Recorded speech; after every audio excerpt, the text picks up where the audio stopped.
अभी तक आपने जाना कि शकुनी ने अपनी चाल में फंसा के पांडव को वन भेज दिया था। महर्षि वेदव्यास और महर्षि मैत्रेय आने वाली खतरे से महाराजा धृतराष्ट्र को सचेत रहने की बात करके क्रोधित होकर चले गए। अब आगे काम्यक वन में व्यास जी ने पांडवों से भेंट की। व्यास जी ने अर्जुन से कहा कि वह अपना समय नष्ट न करे, उसे दिव्य अस्त्र शस्त्रों को प्राप्त करने का प्रयत्न करना चाहिए। अर्जुन व्यास जी की सलाह मानकर अपनी माता और भाइयों को वन में छोड़कर हिमालय पर तपस्या करने पहुँचे।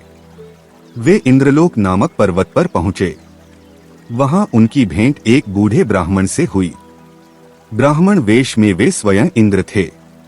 ब्राह्मण वेशधारी इंद्र ने उनसे पूछा कि वह तपोवन में क्या करने आया है। अर्जुन ने उन्हें बताया कि वह दिव्यास्त्रों की खोज में यहाँ आया है। देवराज इंद्र ने उससे कहा, पुत्र, महादेव की तपस्या करो, तुम्हारी इच्छा अवश्य पूरी होगी, कहकर इंद्र अंतर्धान हो गए। अर्जुन ने महादेव की घोर तपस्या की। एक दिन एक धनुर्धारी किरात वहां अपनी पत्नी के साथ आया। उसने एक जंगली सुअर पर अपना बाण साधा। उसे देखकर अर्जुन ने भी अपना बाण धनुष पर चढ़ा लिया। दोनों के बाण एक साथ छूटे और सुअर के शरीर में जा धंसे। अर्जुन ने किरात से कहा, तुम कौन हो? तुमने मेरे शिकार पर बाण क्यों मारा? किरात ने गुस्से से कहा, अरे वाह, यह वन प्रदेश हमारा, तुम तो वनवासी प्रतीत नहीं होते। पूछना तो मुझे चाहिए कि तुमने मेरा शिकार क्यों मारा, जबकि तीर पहले मेरा लगा था। नहीं, तीर पहले मेरा लगा था, अर्जुन ने भी थोड़ा आवेश में उत्तर दिया। नहीं भाई, तीर पहले मेरा ही लगा था। अच्छा यही है कि तुम मेरे से लड़कर निर्णय कर लो, किरात बोला। अर्जुन तैयार हो गया। किरात के कहने पर उसने ही पहले किरात पर बाण छोड़े। तरह तरह के बाणों को छोड़ने पर भी किरात पर कोई प्रभाव नहीं पड़ा। एक भी बाण उसे नहीं लगा। उसकी स्त्री एक ओर खड़ी मुस्कुराती रही। किरात भी मुस्कुराता रहा। अर्जुन के सारे बाण समाप्त हो गए तो वह शंकित हो उठा। किरात ने आगे बढ़कर अर्जुन के हाथ से धनुष छीन लिया। अर्जुन का दर्प चूर चूर हो गया। वह महादेव का ध्यान करके किरात के पैरों में गिर पड़ा।